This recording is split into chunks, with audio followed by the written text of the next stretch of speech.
My name is Tyler Cloward. I'm the Director of Product here at Fazari Bicycles. Here to talk to you a little bit about the new Wire Peak pedal assist bike. The idea for this bike, it really came from what we're seeing, one of the markets, but two, we want to ride the pedal assist bikes. And as we kind of looked around what was out there, what was available, we found a few holes of what's available on the market.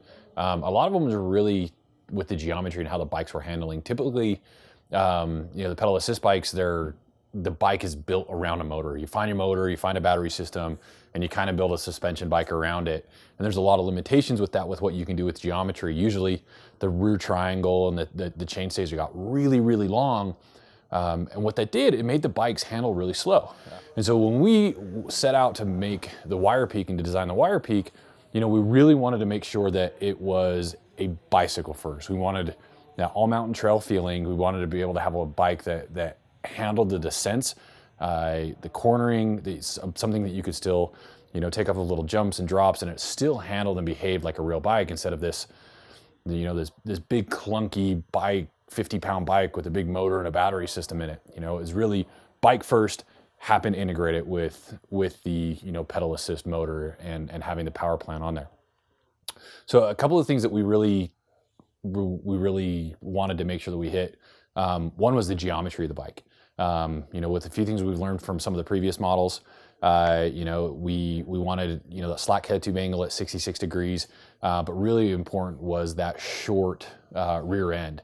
And with what we were able to do is be able to get 435 mil chainstays, which is really, really short for a 140 millimeter travel pedal assist bike, especially with having that motor system in there. So those really two key components really go hand in hand with the head tube angle, that short rear triangle. But then we also, we've seen some of the advantages of with that steeper seat tube angle. So the seat tube being up at 76 degrees still allows you to pedal that bike. So in a lot of the testing, that's one thing that we've been really happy with is one, how well it pedals. Obviously you have the assist from the motor system, but being in that position, we can go do 2 laps instead of 1. And our backs are comfortable. We have all that we're in that powerful position and in that comfortable position to pedal. But when the trail turned back down after we got to the top, it was a bike that we're able to take through the corners. We're finding those little extra hits off the side for jumps, drops. We're able to manual and pick the front end up over things because of that short rear end.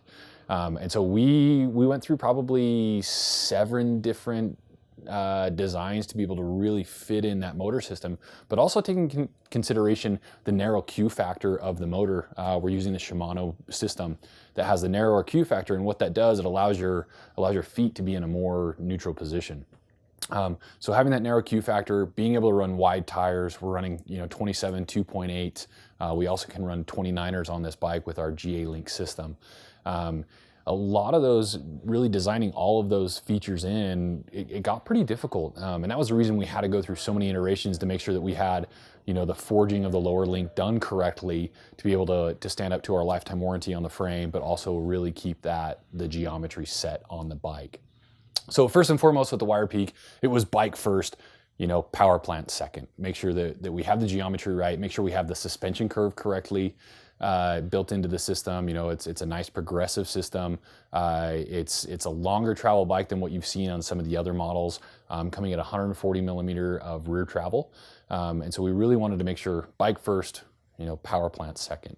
With that, the power plant that we chose, we're running the Shimano motor system. You're seeing the E8000 as well as the E7000 on some of the Wire Peak models. The reason why we did that is the ease of the Shimano system. We really like how it integrated into the frame and allowed us to be able to help keep that shorter rear triangle. And what we had to do, we actually had to take the motor system and we had to rotate it. And that allowed us to get that wheel in there a little bit tighter for that shorter 435 mil chainstay length on the bike. So we're really happy with that. And as we started to look around, we started to look at power plants. There's a few other battery options that we can run with, and we weren't really happy with them. We went out and we found a supplier that was able to make us a fully integrated battery system that talks and communicates with the Shimano system, and it's a battery supplier that Shimano recognizes. and the systems have to talk to each other. There's really basically, you know, three main components to the pedal assist bike. Four, obviously the frame, you know, but when it comes to the power plant, you've got the motor itself, you've got the battery, and you've got the controller system, and having all three of those talk to each other are incredibly important. So once we really got the frame design, we got the geometry, we were able to hit the suspension system, we were able to integrate that power plant and that battery system. It really came into, you know, what can we do with this bike spec-wise that's going to be different, and how are riders going to be riding this bike different? You know, a few of the things that really come into spec. One, it's obviously the motor system. Make sure we're getting top tier motor. The other one is suspension. Suspension goes a long ways. You know, adding the extra weight to the bike, it makes a big difference in what's happening with the suspension. So you notice on all the models that we're able to put on bigger suspension. We're using bigger stanchions on the fork, and that's really helping with that stiffness, because as that bike is coming downhill, that fork wants to tuck because with all that extra weight on there. And so having the bigger, beefier fork on there, it really helps with the stability and the stiffness of the bike. Also brakes. Brakes are a big one. We got to slow down you know, that bike. And so we're using bigger 200 millimeter rotors on the bike, bigger piston brakes on some of the models. And that's just giving us more braking power and more stopping power and more confidence. Those were, you know, two of the big things. And then, you know, the little things that we're looking into, if you'll notice that, you know, on the Elite and Pro model, we're using single click shifters. On other shifters, you're able to grab, you know, you come to something, able to grab a handful of gears, drop 3-4 gears at a time. But now that we have, you know, all that extra power and that extra torque going through the chain from the motor system, one of the biggest areas we're finding people, you know, have the potential to break chains is they come into something, they start pedaling, they're like, oh, I'm in too high of a gear, and they'll grab a handful of gears, they'll drop a whole bunch of gears, and then that's twisting the chain and breaking the chain. And so what we've done in the shifter, it's a really simple mechanism, single click, that allows you to fire through the gears really quick, but also helps, you know, it's kind of a safety system to help, you know, with braking chains and a few things like that. So it's those little things that we really thought into the bike on the spec to make sure that, you know, these bikes are ridden different. One of the other things that we're doing as well is crank lengths. It's something you don't really think about of, you know, yeah, just throw on my regular crank length that I'm used to running. What we're doing and what we have noticed when we're out testing and riding is you have to ride the bike different. In order for the motor system to be engaged to give you that extra assist, you have to be pedaling, you have to be turning the cranks.